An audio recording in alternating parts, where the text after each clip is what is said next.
Dovi, săriți un pic.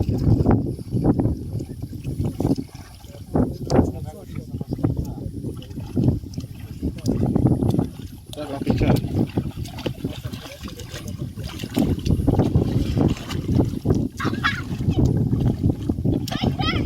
Ia uite, uite, uite pe unde e. Vezi că o să sară în apă, fiți atent.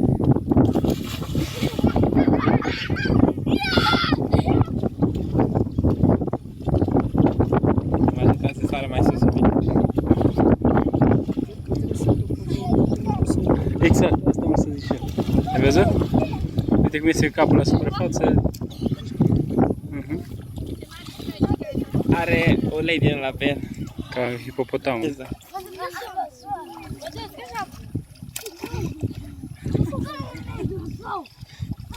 Are you going? We have to wait for the water to be calm down. To be clean. Clean, yes. Și eu vreau să mă bag. Băi, știi ce bună Să mă bag. Elias, Elias, înapoi. Elias. te bagi cu totul. Papuci, la papuci e important să fie uscat când mergi, să nu faci bășici de la, da.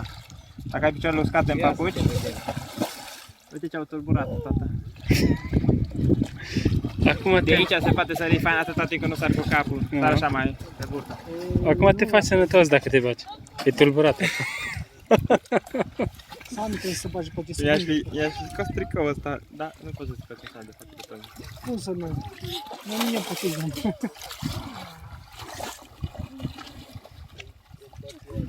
A fost fain pe celălalt mal.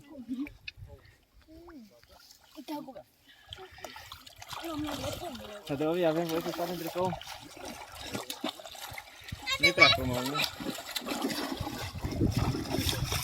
Un tricou uscat la întoarcere ar fi prins tare bine. Da?